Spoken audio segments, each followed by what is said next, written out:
Today on Woodturning, we're going to make the best wine rack ever. Tim's American Beauty was made by Robust Tools, America's premier lathe manufacturer. Quality hardened tool rests and live centers too. Robust. Built to turn wood. Enjoyed for a lifetime. Easy Wood Tools, best in class carbide wood turning tools. Have you ever seen those kits in the stores where you can build yourself your own modular wine rack? They're really cool, but it's just plain wood and plain dowels and everything. And so I had this brilliant idea. Why don't I make my own? It's only making 2 shapes. It can't be a problem, can it? 4 days later, and about 2 buckets of shavings, I got this thing figured out. But it is a great project. It just takes a little bit of math. Now, what kicked this project off was this beautiful curly maple. Look at the shapes in it. I mean, it's just incredible looking. It's amazing. The first thing we want to do is cut these blanks out of this big piece of curly maple right here. The first thing you're going to want to do is you want to cut the board into 12-inch lengths. Then, this board is 1 3/4 inches thick. So I want to rotate the board and also cut it in 1 3/4 inch strips. So then I wind up with 12-inch long pieces that are 1 3/4 inches square all the way around. So we have our 9 blanks. The next thing we need to do to make sure that everything is symmetrical is we want to find the exact center on each one of these blanks. So we're going to use my Speed Center 3 to do that, along with an awl to punch a hole in there so we know exactly where the center is.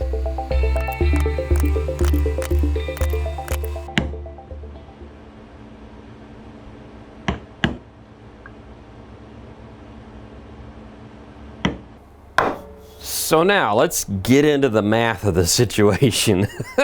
We have 9 different big dowels. We have 22 smaller dowels.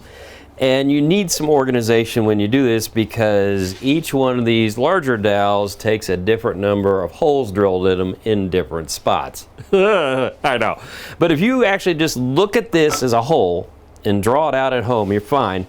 Call this A, B, C, D. Call this 1, 1, 2, 1, 2, 3, 1, 2, 3. Now mark out your dowels to where you have, or your pieces of wood where you have that designation, B2. This is interesting thing. So B2 is, this is B, this is 2, right? So I have to drill a hole in the side and the bottom of this one on both ends, but I want the prettiest wood showing. So you need to rotate this to where you find what you think is going to be the best looking wood. And see that burl in the middle? So I designated this one to sit here like this. So we're going to drill a hole here and drill a hole here. You mark everything out equally. We want this to be, this is 12 inches, so you want to drill this hole about 1 1/4 inches in from the end because we're going to lose a 1/2 inch off of here. In the end, this is going to be 11 inches long. So make that mark, then go up here, make your next mark, and this is about 10 inches apart. And you can make the holes any distance you want, just be consistent. So then make lines across all of the boards at once, rotate it, make lines. You see what I did here? O means I'm not drilling, X means I am drilling, so it keeps it easy to understand. I hope that was easy to understand. Before we start perforating our piece of wood, say that 3 times fast, I do want to thank our sponsors, Robust Lathes and Easy Wood Tools, because without their support, we wouldn't be able to do these videos. And I only use things that I really like and really approve of, so you got to know, they work for me, they'll work for you. By the way, I'm also a Robust dealer, so hey, if you're wanting to buy a lathe, give me a call, or an email, or a text, or just flag me down on the road. Okay, now, you can see we've set up a bit of a jig. The idea was I want to be able to bring the wood in to the side here flat, so when I bring this drill bit down, don't want to hit right with the handle, it's dead center every time. I am not so good at cutting things lengthwise, so obviously I'm a little off sometimes with this stuff. These lines are the Bible. I have to follow them. They tell me where I need to center that bit. See, it's a real sharp point so I can see exactly where it's going in. Now, remember, there's an O. I don't want to drill that one. Sorry, Brian. There's an X. I do want to drill that one. So I'm going to bring this down, turn it on, drill my first hole. I've got this set to where it's only going to go in a 1/2 inch. Bring it up, blow the shavings away, flip it around, And see, I can go right into the next one very quickly. So this one's only requiring 2 holes on each end. There we go, there's another X. So I'm not having to waste a lot of time lining things up. I can drill very quickly, which is really, really good because I have 8 more blanks to drill and another 20 holes.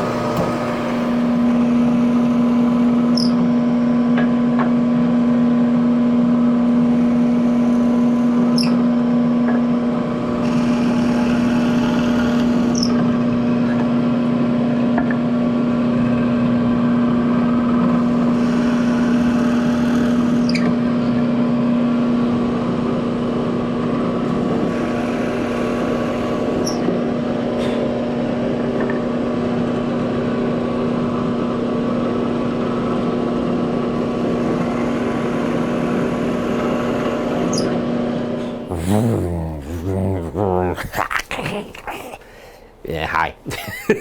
I used to make maul sticks, which are just basically big dowel rods for painters to put their hand on while they're painting.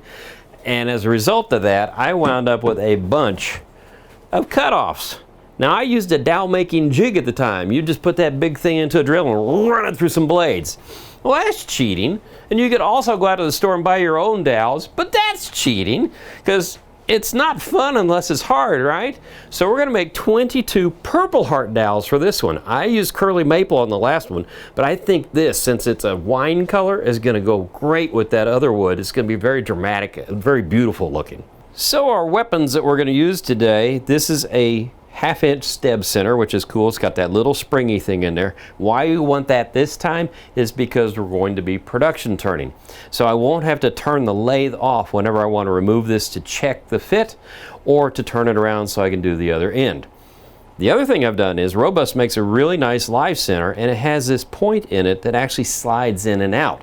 I slid the point out. Why? Because that point is 3/8 of an inch, which is I have not been drinking, honest, which is exactly the size of the dowel we need to make. It has to be 3/8 of an inch in diameter. It's only words, Tim, keep trying. So the first thing I will do is I'm just going to take this and I'm going to just push this into the steb center lightly, right? And I'll show you even how this works. I'm going to turn the lathe on. So it's spinning, nothing's moving here. The tip is just kind of grinding into the wood a little bit. Now I'm going to bring this tip in like so, and now it's making contact, right? Nothing is happening yet. Watch, I'll let go, it starts spinning, and then I go in tight and get a good hold. So what I've done is I've been able to put that on there with the lathe moving, and I don't have to turn it off, so as I get going through this, it's really fast and really quick. The other thing I have is this right here, which is this neat little gauge that has diameters for different dowels or roundnesses. So 3/8 of an inch is right there. So we'll be using that to check how we're doing on that. Now, the weapon of choice in this that we're going to be using, the skew. So first step is we're cranking this puppy all the way up to the max RPM. Little tiny diameter there, we want it to spin as quickly as possible. Now with a skew, oh my God, this is scary. Honestly, it's pretty easy. I want to cut here in the center of the tool, not towards the tip. Other than that, anything goes. This is my high spot right now, so I'm just going to come here. And if I just take this straight across flat on the tool rest, it really doesn't want to cut. I have to tip it up just a bit, and now it cuts. So I'm just moving my body across, and it's moving the wood. Now, why am I using a skew right now?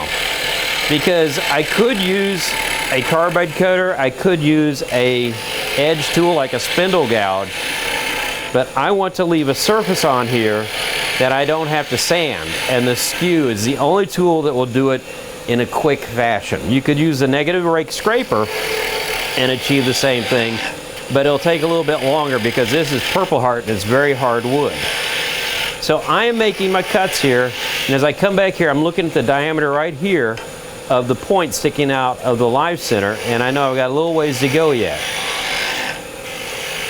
Now here's the tricky part. Brian's probably going to have to come and get a real good close-up of this from the side. So I'm going to put 3/8 inch on here. You see that air gap? You can see a little light shining through. That means I'm not down to the diameter yet. So once it goes flat like that, I'm knowing I'm at the right diameter. But if I go flat and you have movement like that, you've gone too far. So I get myself close, I come back here, and I just take a little bit off, slide my body across. I continue the cut halfway through because I'm gonna need to do that eventually anyway. So there, oh, that looks pretty good. I think I need to take just a hair off yet. Let's see here. And when I take this hair off here, I'm gonna check this on my blank piece of wood over here by the tailstock. So now this is spinning, right? Watch this. I'm gonna release the pressure, it stops spinning and I can pick it up like that, no problem. So I come down here, look at that, fits perfectly.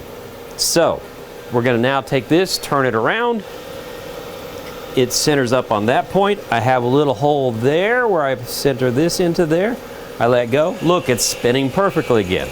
So all I have to do now is repeat the same steps over here, and I'll bring this down to 3/8 of an inch, check its end, and let me show you the final finish on this before I finish this up here. If you look at this, the skew is leaving a perfect surface. Even if I sanded at 240 grit, I could not do any better than that. That's why I'm doing this. I don't have to sand. So anyway, we'll keep doing this because we got 21 more to go.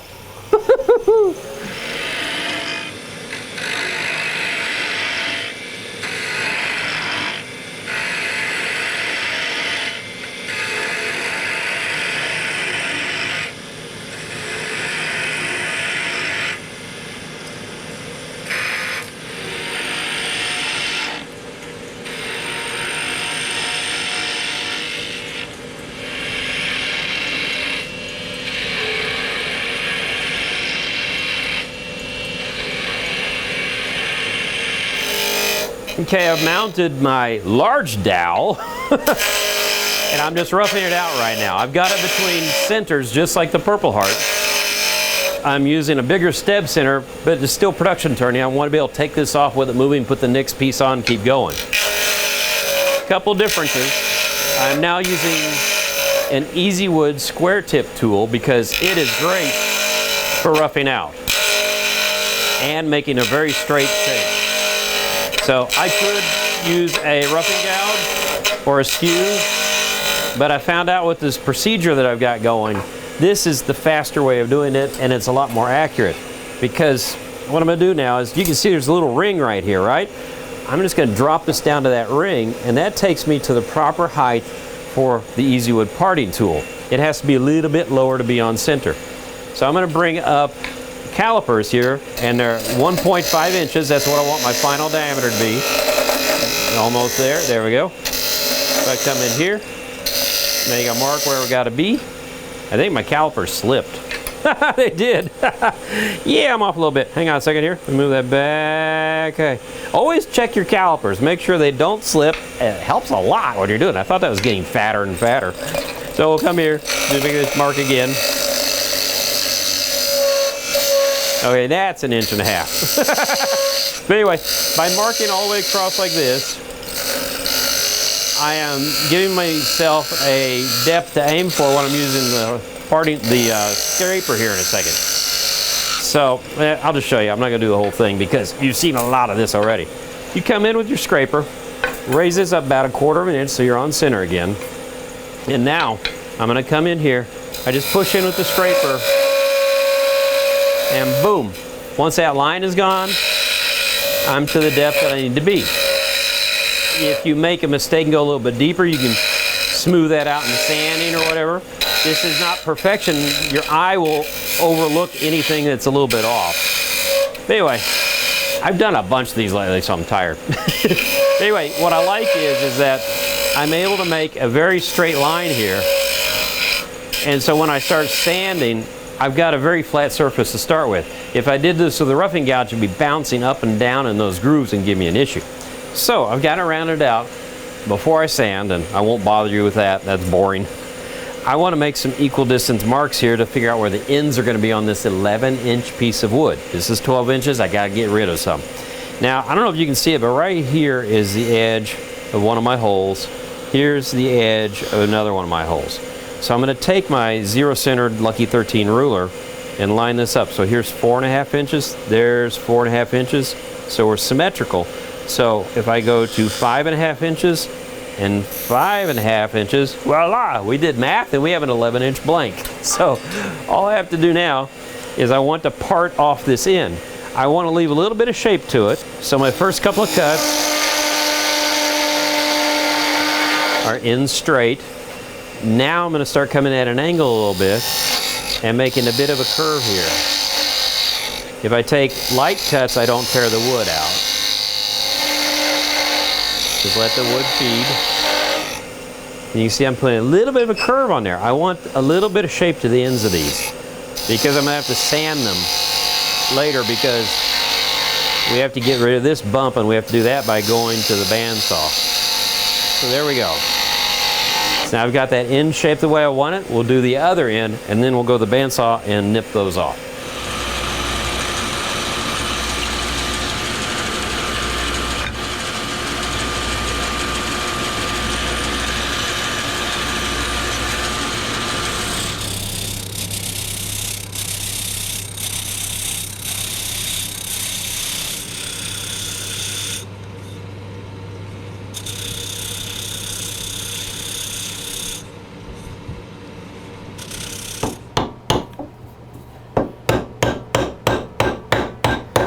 Man, I wish I'd had a mallet back when I was a kid and doing Tinker Toys. I'm checking each one of these dowels before I put it in because occasionally you're going to wind up with one where you went, oops, that's too thin. Well, we'll hide that in the back where it won't show. We won't see that gap. So we'll use these tighter ones up front here.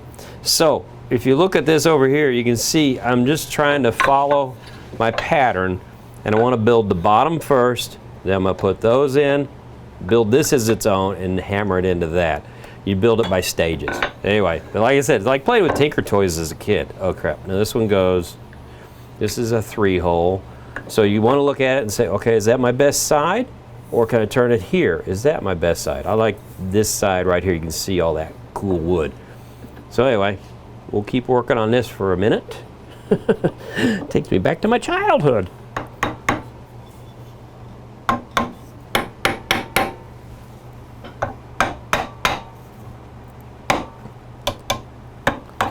Now I've been cheating a little bit with some glue because a couple of my dowels are a little bit off, but the rest of these are all jam fit. So we just tap, tap, tap, maybe. Tap, tap, tap. Find the hole, dummy. Let's see. I never was that good with Lincoln Logs or Tinker Toys. Okay, let's see here. Here, we'll just flip it upside down and cheat. Now we can see the hole a little bit easier. Okay, there we go. That one's going in.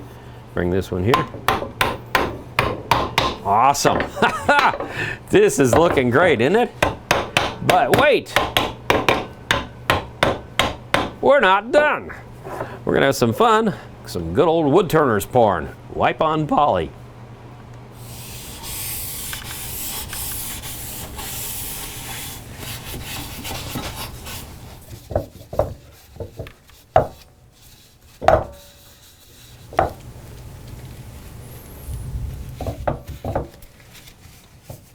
I dub thee the best wine rack ever. I think this turned out great. That curly maple, it's got burl in it, and then the purple heart just pops. And it gives me the idea of wine because it's got the great purple. This has been fun. We turned 2 dowels and look what we made. I think this is the best project I made in a long time. Well, until the next time on Wood Turning, keep turning. Tim's American Beauty was made by Robust Tools, America's premier lathe manufacturer. Quality hardened tool rests and live centers too. Robust. Built to turn wood. Enjoyed for a lifetime. Easy Wood Tools, best in class carbide wood turning tools.